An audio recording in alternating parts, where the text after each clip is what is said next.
ولی خان ما ته په دغه باندې ولیکل چې زه په هغه صدارت لعنت وایم چې تاله پکې انټرویو درکوم. مونږ به هناره واله چې مونږ له تا نظر شه ولی او بابا به په دې وختو داسې لاسو او په مونږ خو بچی 11-12 تیر ده. زه ستاسو نه قربان شم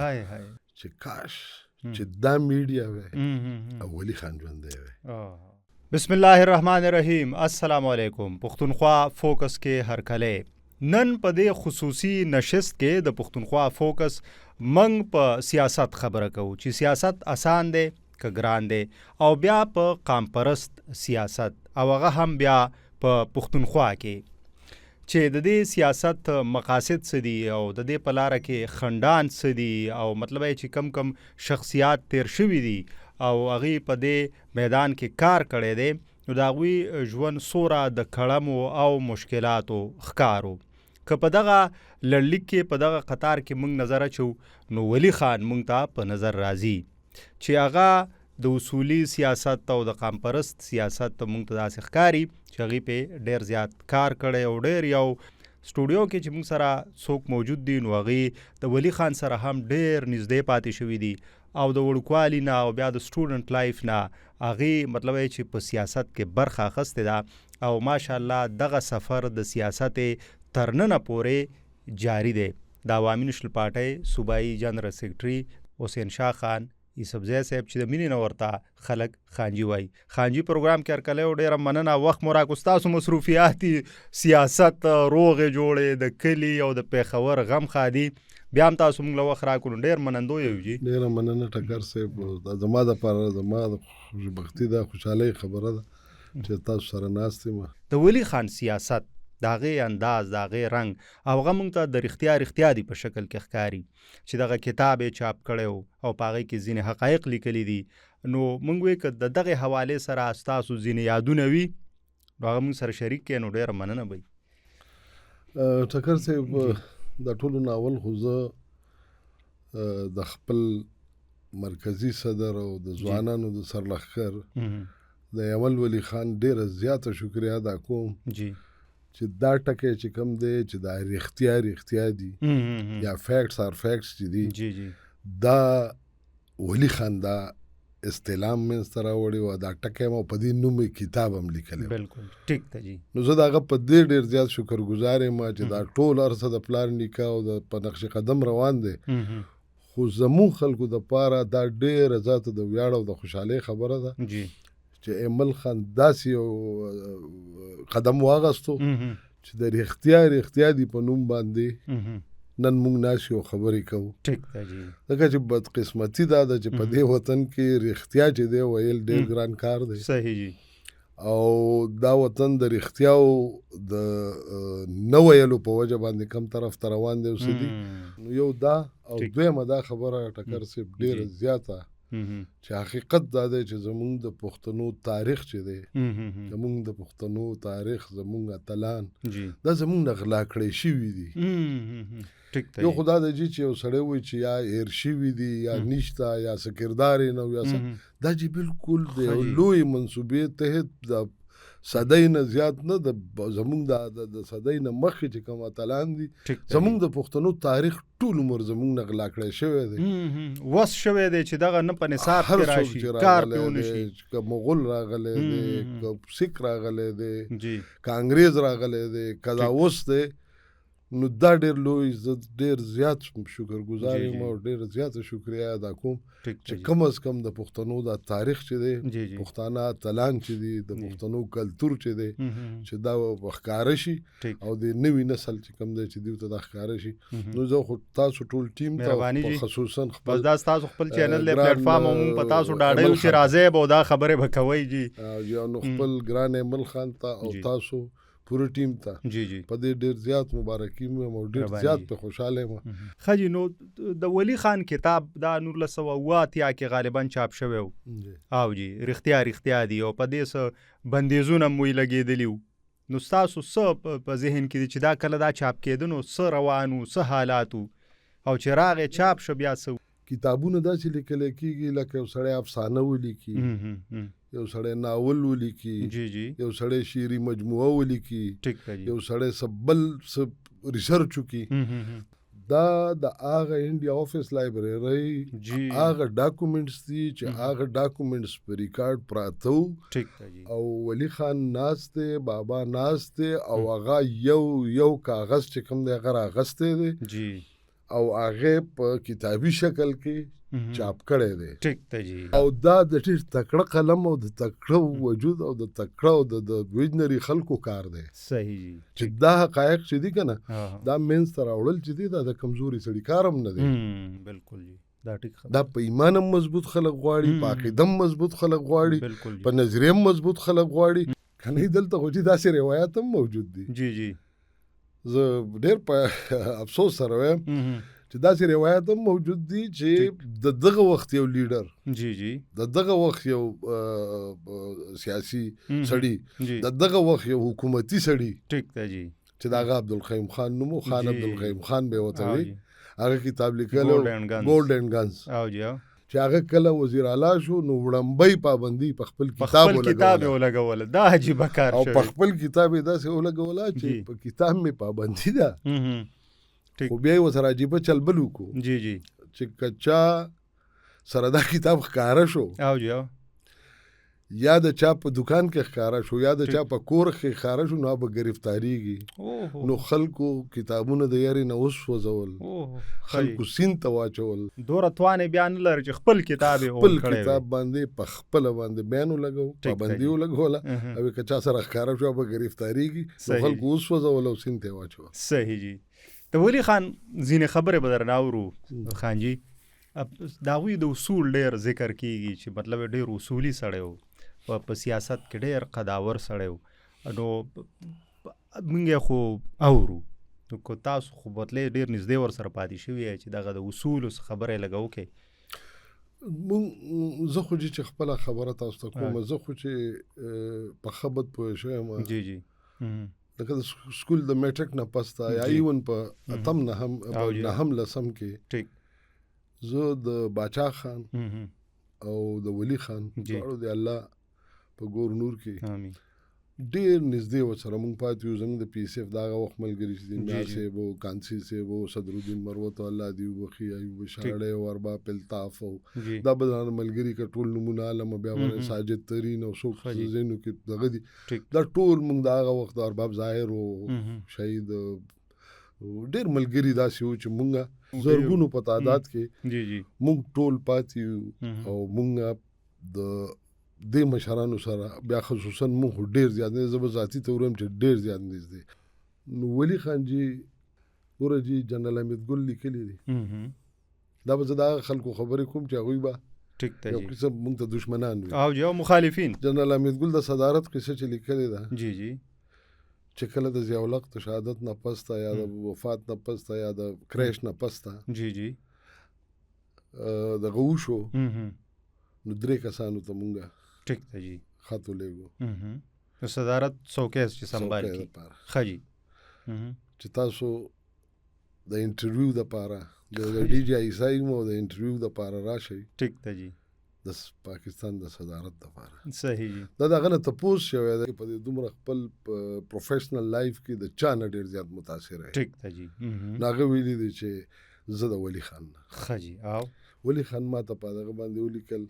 په هغه خپل خط یې راته واپس ولیکل چې زه په هغه صدارت لعنت وایم چې تا له پکې انټرویو در کوم. ټیک ده جي. دا اصول دي. ټیک ده جي. په جیل کې پاتې دی. دا زه د دې اوسنۍ خبره کوم چې دا کم خلک یې اوري او ګوري چې پته ولګي. په جیل کې پاتې دی جي. سپرډنجل قصه کوي چې که زما په جیل کې د اصولو او د دې اعلی ظرف کس مالی او زه په ژوند کې د چا نه متاثر یم نو هغه ولی خان دی. ټیک ده جي. سهیل ویړای چې کوم دی هغه ایک دن جیو کې ساتھ د پوره دنیا نه کوي، هغه وایي چې ما په ژوند کې اگر چې د بابا چې د کله انټرویو کوو نو هغه د هغه عجزه بیماری د بابا داسې پوزیشن و چې ډېر د ګرځېدو او کمزورتیا و هغه وایي چې ما ته دا دی. چودري نثار وایي دا زه د وخت و د دې اوس خبرې وخت ځکه کوم چې خبره د سوشل میډیا ته تللې ده، که نه داسې په سونو داسې به ورته زه د شاه ظاهر شاه ټیک ته جی سونیا ګاندھی چې د وزیر اعظمۍ خبره وه چې د ولی خان ورته کم د بابا ورته کم سوال جواب و داسې چې دغه نه پسته طالبانو د نجیب نه ډاکټر نجیب نه پسته چې بیا حکومت خبره وه چې ظاهر شاه افغانستان د باچا چې هغه کم سوال جوابو دا ټیک ته جی زه درته هغه وایم چې کم په دې ښکاره باندې ښکاري چې د هغه زیاتره خلک ژوندي دي ووایي. بالکل جی بالکل او مخالفین دي ژوندي دي او مخالفین دي ووایي. ټیک ته جی بله خبره چې ډېره عجیبه وه جی جی مونږ په د سټوډنټ لایف کې یوه ناره واله ښه جي اوس چې مونږ کومه ناره وایو که نه دا زمونږ په دغه وختو کې دا ناره شروع شوې وه زما د پي ایس اف په زرګونو لکونو ملګري چې زما دا خبرې نو دا به ټیک ته جی هغوی یوري او هغوی به راسره په دې کې اتفاق هم مونږ به یو ناره واله چې مونږ له تا نظر شه ای ولي ټیک ته جی دا ناره زمونږ په هغه دور کې دا راوتې وه ښه جي ټیک ته او بابا به په دې وختو داسې لاسو په تقریر دوران کې ناره بازي خو ټول عمر په تقریر دوران کې کېږي نو به په دې وختو داسې لاسو چې بچې دا خو ډېر ښکلی انداز و چې موږ خو 77 78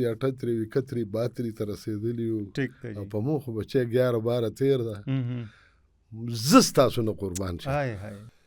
قیادت دې ته وایي دا خلک چې د ولی خان سره وکنه جی جی نو هغه په حیدرآباد جیل کې پارټي په دې ماته شو چې هغه وی چې زه خپل پښتون له ټوپک نه ورکوم ټیک ته جی نیب چې ماتېده چې د نیب بنیادي وجه دا وه چې بلوچ لیډرشپ چې دی که نه بلوچ لیډرشپ وی چې مونږ نور نه کېږو وخت نور نه تېرېږي په دې وطن کې ټیک ته جی مونږ عام سټرګل شروع کوو ټوپک راهلو عام سټرګل شروع کوو او بابا ورته وی چې نه پښتون له لاس کې ټوپک نه ورکوم ټیک ته جی زه خپل جدوجهد کوم خپل سیاست به کوم ټیک ته جی خپله خبره به کوم بالکل په ډنګ کې چوټ به کوم په هر میدان به کوم خو زه خپل بچی له خپل ولس له ټوپک نه ورکوم د نیب غوندې لویه پارټي چې کوم ده هغه په دې ماته شوه چې بلوچ لیډرشپ ټول چې کوم دی سره پکې څه بعضې پښتانه لیډرشپ هم هغې د دې په مخالفت کې لاړل نیب مات شو او زه خپل بچي له ټوپک په لاس کې نه ورکوم ټیک ته جی یو اصولي موقف هغه قام چې کوم دی هم د هغه جنګجو قام اوس خلک لګیا دي څوک په خودکش کوي څوک د طالبان جوړوي څوک د دغه جوړوي د هغه قیادت په لاس کې چې د باچا خان سره چې هغه خو باچا خان خو ته بالکل داسې جوړ کړی چې یو مخ ته له څوک سپېړه درکې ته به ورته بل مخ بالکل خو ولی خان چې کوم دی ولی خان هم بیا عملاً چې کوم دی دا داسې څیزونه چې دي داسې څیزونه کړي دي صحیح یو چې د هغې په باک بس یو دغه زما دا دی جی جی چې کاش چې دا میډیا وی ټیک دا ګلوبل ویلیج وی او ولی خان ژوندی وی هغه جز په دې ارمان باندې وفات شو زمونږ د مخې ټول زما دا مشران د دې خبرې به ګواهي چې زما د پارټۍ کم مشران ملګري دا اوري دا به ګواهي هر لیکونکي ته ځکه چې دا دغه الکترونیکس میډیا خو د نش برابر و بي بي سي ریډیو خبرې وي وایس اف جرمني وایس اف امریکا ریډیو او پرنٹ میډیا بالکل جی نو بابا به ورته 3 غنټې 4 غنټې انټرویو ورکړه ټیک ته او ورته ویل چې بچې زمانه اورې او زمانه تپوس کې خو به لیکل نه شي او زه چې ستا څنګه خوښ نو هغه عمل دی سنسرشپ ته او خبرې نه دغه کوي په هغه وخت کې جی نو اوس ورسه دی به یو څه ویل ته بل سره یو مون ډایجسټو په ډایجسټ کې یو انټرویو هغه 3 میاشتې مسلسل چاپ شو ټیک ته جی دومره لوی ډیمانډ او هغه ما خیال دی چې یاره داسې نیمه نه لګه زیاته ټیک ته جی چې دی هغه بیا دغه کړی و د نیمې نه لږه زیات ښه جي نور د هغې بیان به سینسر و د کټنګ یې پکې کړی وه صحیح نو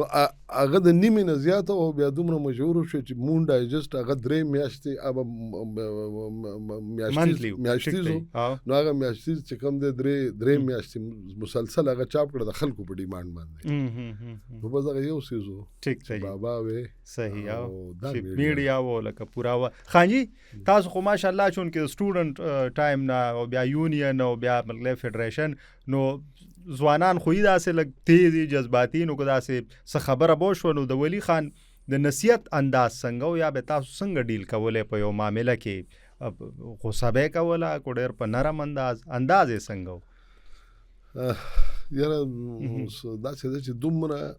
دومره مینه ناک په ګنټو به ورسره ناست وی، په ګنټو ټیک ده جی. او سړي به زړه نه کېدو چې زه پاسم. ښه جی ټیک ده. سپیچ به وکړو، دومره اوږد سپیچ به او سړي به وی چې دا خو دا 15 منټه هم ونه کو پکار دی چې نور مې. ټیک ده جی. ولسی رنګ پکې و ډېر زیات دي. ګوره چې ولی خان به مونږ په عام جلسو کې چې به سړي واورېدو جی جی نو هغه به یو شان ولی خان و. ټیک ده جی. بیا چې په صوبایي ورکینګ کمیټۍ کې به بیا بل په سنټرل کمیټۍ کې به بالکل سړي وی چې دا انټلیکچوال دی. داسې وشو چې دا دغه شوی او دا جی مونږ یو هغه ببرک ولي بای یا ناره وه او هغې کې بیا دغه وشو. ټیک ده جی. دغه رالاله و مونږ خلاف و افغانستان د انقلاب او دا قصې ښه جی. زمونږ این ډي پي و هغه وخت کې مونږ پارټي چې و این ډي پي مونږ پی ایس اف کې و. ښه جی. نو هغې کې دغه راله او په هغې کې هیټ لیسټ یې دا اوس چې څنګه حال دی زمونږ هیټ لیسټ او دا هیټ لیسټ او دا هیټ لیسټ او دا هیټ لیسټ. ټیک ده جی. او دا وجنو دا نه پرېږدو دا جمع دا قصې او دا رالې زمونږ د ارباب صاحب رحمان خان په اجرا کې میټینګ شو. ښه جی. ټول زمونږ چې کوم مشران دي زیاتره اوس وفات دي او ډېر ژوندي وو. جی الله دې هغوی جنتونه نصیب کړي. آمین. ښه جی. 3-4 غنټې بحث وشو او چې ما په اول ځل بابا لیدلی و چې په ډایرۍ کې نوټس اخیسته د نوټس یې چېرته نه دي اخیستې. ټیک ده جی. نوټس یې اخیستل چې کله دغه وشو چا وی دا چل کوو، چا وی په فلاني ځای به ورځو، چا وی دا به کوو، چا وی د ولي خان سره به دومره ګاډي ځو، چا وی ډرایور به ورسره موږ په خپل یو، چا وی ګنران به یو، چا به څه وي چا به څه وي. خو اخي یو خبره وکړه چې یاره مې تاسو چې دا دومره ګرمه جوړه کړې ده مونږ هېڅ هم نه کوو. مونږ دفاعي کمیټۍ جوړو د پارټۍ د کلي نه واله تر د مرکزي پورې مونږ خپلې دفاعي کمیټۍ جوړو او زمونږ به دفاعي کمیټې مونږ چاته څه نه وایو. ټیک ده جی. خو چې څوک مونږ ته څه وایي بیا یې نه پرېږدو. ټیک ده جی. لایحه عمل واضحه شو چاته څه وایو نه مونږ هېڅ چاته هېڅ نه وایو. ټیک. مونږ د چا سره هېڅ دښمني نشته. خو چې ما څوک نه پرېږدي بیا به ورسره حساب کتاب کوو. دفاعي کمیټې چې په هغه وخت کې د این ډي پي مشران شته دي ټولو ته به یاد دي. ټیک. په ټوله صوبه کې پښتونخوا کې څه چې زمونږ چې چېرته پارټي ده مونږ دفاعي کمیټیانې جوړې شوې. ښه جی. ټیک. هغه دفاعي کمیټۍ داسې اثراتو چې بره بیا چا مونږ ته نه دي کتلي. ټیک ده جی. لکه مونږ چې مونږ افنس نه کوو، په چا ورزونه د چا نقصان نه کوو، د چا سره جنګ نه کوو، خو چې ما نه پرېږدي نو بیا یې زه نه پرېږدم. بیا نه پرېږدم. داسې حکمت عملي هغه فیصلې نه پس ته جي ټیک ده جی. چې کوم حالات جوړ شو کوم دغه جوړه شوه تاسو به حیران شئ. صحیح جی. حالات سازگار شو. هېڅوک په مونږ چا د ګل ګزارم بیا ونه. ټیک ده جی. صحیح. مونږ خانجي لکه مطلب اکثر د لیاقت باغ قصه واورو بیا په دلته ملکان کې چې کوم حمله پې شوې وه او بیا د هغوی هغه حوصله دیر کې جي په جندول کې ښه جي دیر کې پې شوې وه په ملکان کې شوې وه په لیاقت باغ خو لیاقت باغ خو چې دومره مشهوره دغه ده چې په هغې کې چې د هغې کوم کردار وجې یا په وطن دغه چې کوم دغه وجې شیخ مجیب او جاو 1971-70 کې چې څوک تیار نه و چې لاړ شي. مجیب الرحمن جی ټیک ټاک یې خبرې کړې دي چې ټیک ټاک تللی دی، ټیک ټاک یې وینا کړې ده برابر په هر حواله باندې. دا خو اوس خلک څوک د پاکستان ماماګان چاچاګان جوړ شوي دي او نه یو چې شروع کي سړی وایي چې خدای پاکه د خو بس که ده د اوږه لګا خوا کړه نو د عمل خو لاړ بالکل موږ پکې ټول غرق شو. ټیک ده جي. دا عجیب هغه عجیب لکه جي د کتاب نه دی چې یو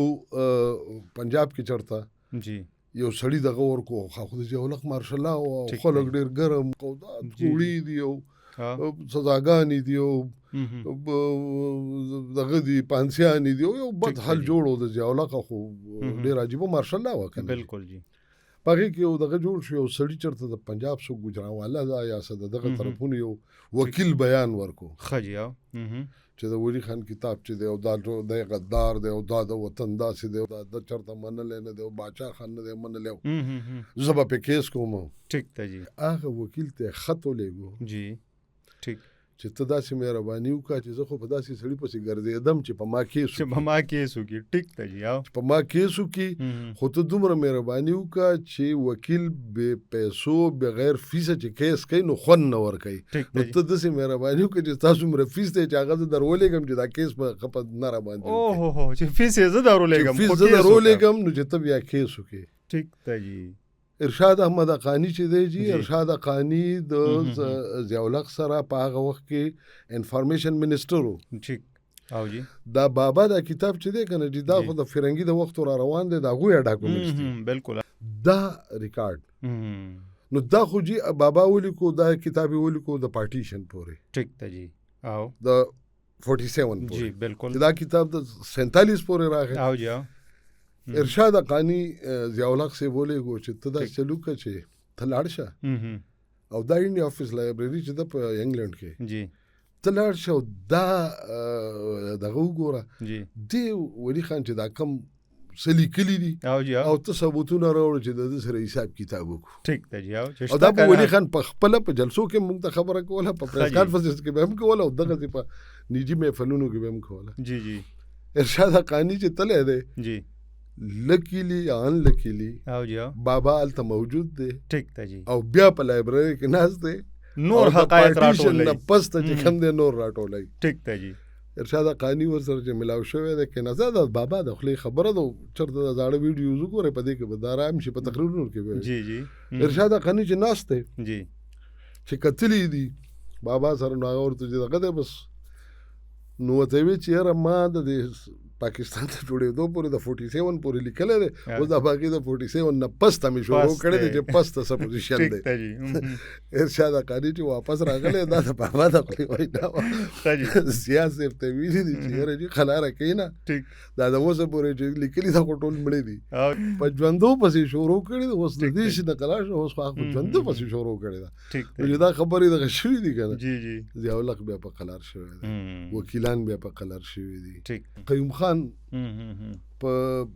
دا کې سپیچ وکړو جی چې ولي خان له د هندوستان نه پیسې راغلي دي.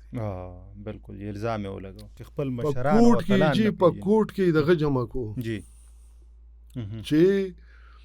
او د اخبار هغه کټینګ یې ورسره کو. ټیک ته جی چې قیوم خان وایي چې ماله پیسې راغلي دي او جی د په جلسه کې ویلي دي، په جلسه عام کې د خبره کړې ده چې پیسې راغلي دي ولی خان لا جی ما ته ملاو شوي نه دي، هندوستان را لېږلي دي، ما ته ملاو شوي نه دي، ده ته معلومي زما پیسې زما اوه دونه کلیر زما پیسې ته والی جی ځکه چې هندوستان را لېږلي دي هغوی خو ما ته را رسېدلي نه دي، ده ته معلومي دي زما پیسې ته والی پیسې راکې پیسې چېرته قیوم خان بیا سوالونه مینتونه کول او قیوم خان بیا لته ټکولې چې بس بده غوندې خبره پښتانه چې کم ټکی چې وایي چې هغه کار مې کړی بس ته قلار شرانه دا خبرې دي دا کې عادت دی دا پاتې دی.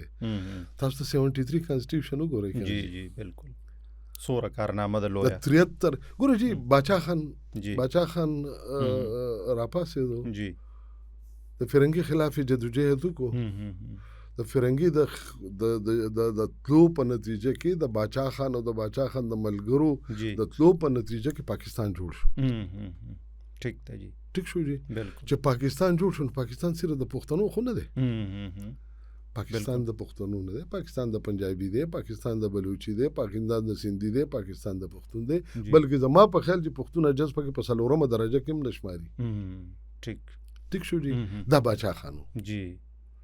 بیا به ولی خان لرا شو دویم جنریشن له جی جی د 73 آئین جوړ شو. بالکل خان عبدالولی خان په دا په ریکارډ دی جی جی جی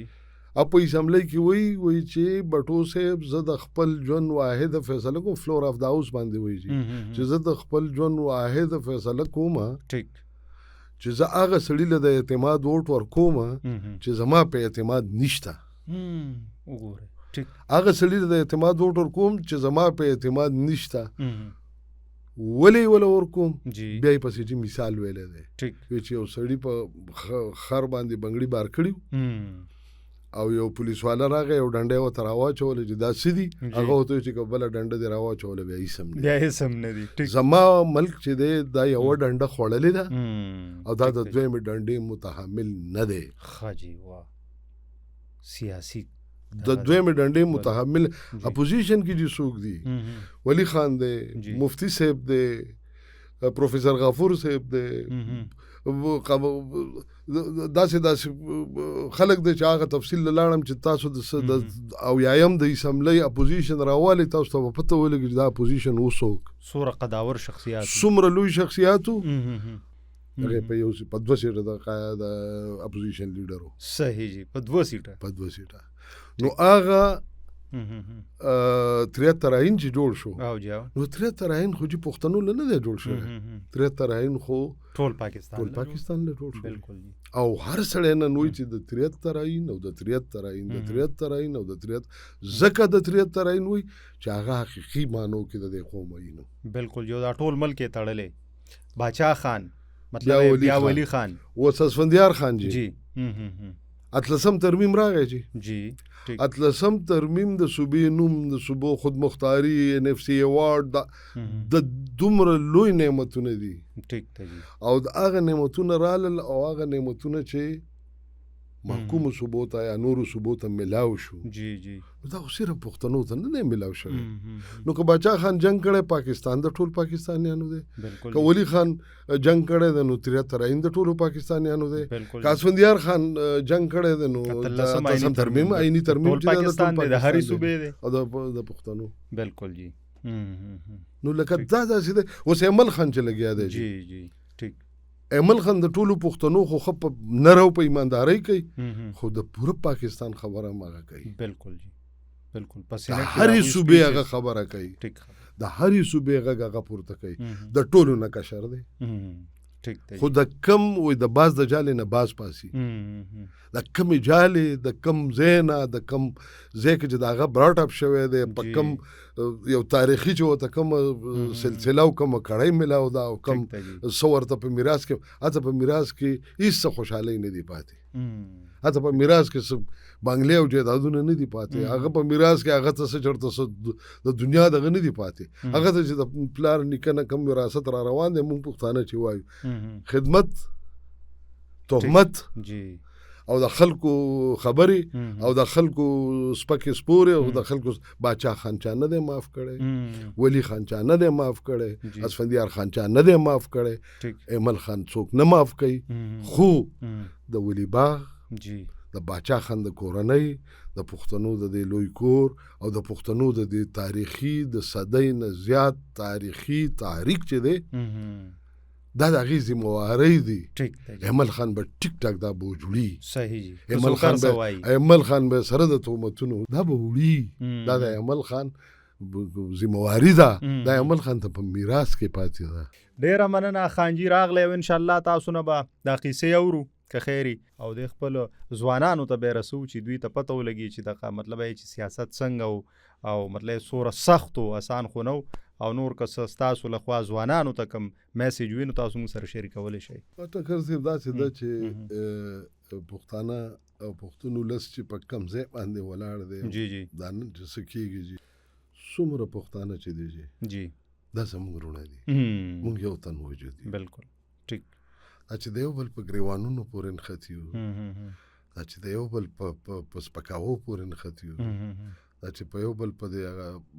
خپو راښودو پورې نښتي یو ټکر صاحب په دې نه خیر شته نه په حیثیت د قوم خیر شته نه په حیثیت د یو پولیټیکل پارټۍ خیر شته او نه په حیثیت د یو انډیویجوال خیر شته د یو خاندان هم پکې خیر نشته زما خپل ټولو پښتنو ته دا اپیل دی او دا درخواست دی چې قامي جنګونه چې دي دا ټول عمر قام په شریکه کړي دي نو د ټولو ولس ته دا یو سوال کوو چې زه چې دا قامي جنګ په شریکه وګټو او بیا به د ولی خان هغه مثال ورکوم چې ولی خان به ټول عمر وایي چې ورونو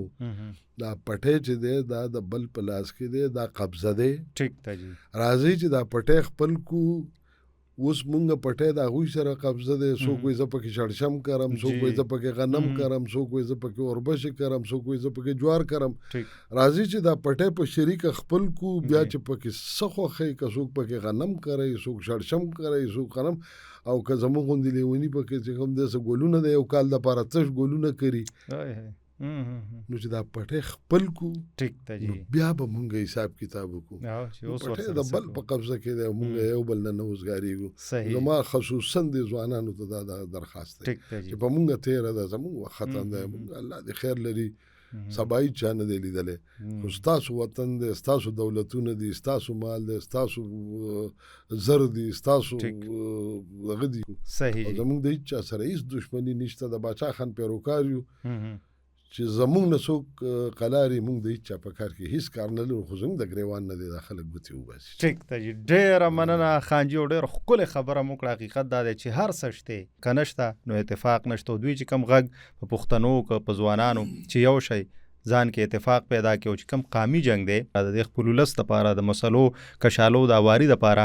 نو د هغې دپاره په کار ده چې ټول قام یو شي. خانجي وایي چې بس دغه مرمان دی او دغه مو خوب دی، او هم په دې طریقه خانجي وایي چې بیا زموږ مسلې حل کېدی شي. همدې سره د پروګرام مختصر ته رسیږي. اجازت غواړو. الله پامان.